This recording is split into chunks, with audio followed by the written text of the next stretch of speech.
दर्शन किए होंगे उधर में आदि गुरु शंकराचार्य मंदिर। ये आदि गुरु शंकराचार्य जी बताते हैं कि 2400 वर्ष पहले जब उन्होंने पूरे भारत को घूमा, वो घूमते हुए यहाँ पर भी आए और उन्होंने बैठकर यहाँ पर पूरा मेडिटेशन किया, ध्यान किया, महसूस किया इस बात को, और फिर उन्होंने कह दिया कि भगवान जो कृष्ण ने गीता गाई थी वो ठीक इसी जगह पर ही गाई गई थी। आज से 5,500 वर्ष जो कि महाभारत का युद्ध लड़ा गया था, ये पूरा ही 48 कोस का भूमि यानी कि 156 किलोमीटर में महाभारत का युद्ध लड़ा गया। बताते जो कि 18 दिन तक चला। 18 अध्याय गीता के हैं, 700 श्लोक है प्रभु जी उसके अंदर। आज जितना भी श्रद्धालु यहाँ पर दूर दराज से आते हैं, चाहे वो मुंबई से आता है, दिल्ली से आता है, चंडीगढ़ से आता है, हिमाचल से आता है, वो भारत का किसी भी कोने से आता है, और आने के बाद वो एक ही सवाल करता है कि हमें वो लाल मिट्टी तो बताइए कि किधर है, क्योंकि उस समय बहुत ही भयानक युद्ध हुआ था और युद्ध के कारण ही वो पूरा का पूरा धरती लाल हो गया था। लेकिन आज वो लाल धरती अब हमें यहाँ पर दिखाई नहीं देता।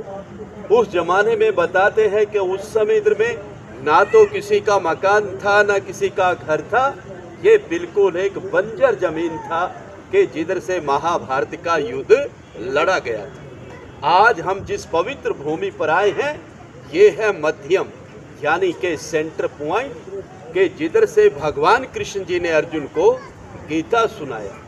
जब अर्जुन को इधर में आके मोह हो गया कि मेरे चाचा, मेरे दादा, मेरे बंधु मेरे अपने तो हैं प्रभु, मैं मारूं तो किसको मारूं, तो भगवान कृष्ण जी ने फिर इस जगह से कह दिया, अर्जुन अगर तू नहीं मारेगा तो मारे ये सब जाएंगे, इसलिए उठो और युद्ध का तैयारी करो।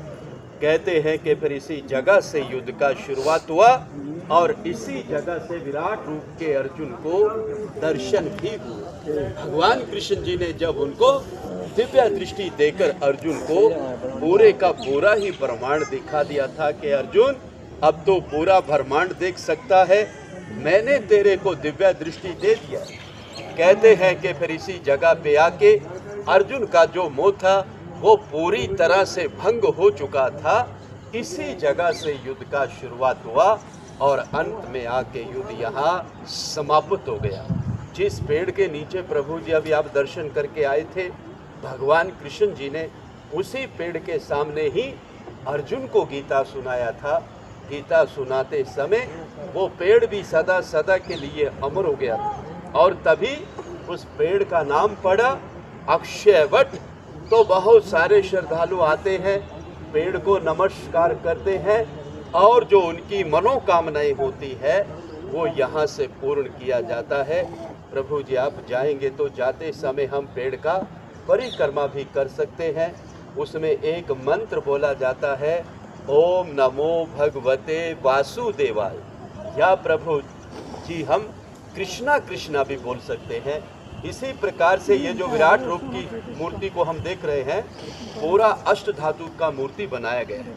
प्रभु जी इसकी जो हाइट है वो 41 फुट के करीब है, इसका जो वेट है वो 40 टन के करीब है। प्रभु जी इसको बनाने में 3 वर्ष लगे, जो कि नोएडा दिल्ली से बन के यहाँ पर इस मूर्ति को लगाया गया। अभी इस मूर्ति को इधर में लगे हुए भी 3 ही वर्ष हो चुके हैं। जिस कलाकार ने इसको बनाया है उनका नाम है राम सुतार। हम यूट्यूब पे भी रिसर्च करेंगे तो भाई साहब का एकदम से नाम आ जाएगा। प्रभु जी सबसे पहले इधर वाला जो फेस है वो भगवान परशुराम जी का है, फिर हनुमान जी का है, फिर है ग्रीव, ब्रह्मा जी हैं, भगवान कृष्ण जी हैं, शंकर जी हैं, गणेशा जी हैं, नरसिंह है, लास्ट में राजा बलि है। 10वां जो अवतार माना गया है वो शेषनाग के रूप में भी प्रभु जी माना जाता है, विष्णु के रूप में भी माना जाता है। प्रभु जी आप चाहेंगे तो जाते समय आप विराट रूप का भी परिक्रमा कर सकते हैं। प्रभु जी ऐसा इधर का जानकारी है। आप अपनी तरफ से इस सेवक को जो भी अपनी तरफ से सेवा देना चाहेंगे प्रभु जी आप दे सकते हैं। सुनने के लिए और समय के लिए आप सभी का बहुत बहुत धन्यवाद। बोलिए कृष्ण भगवान की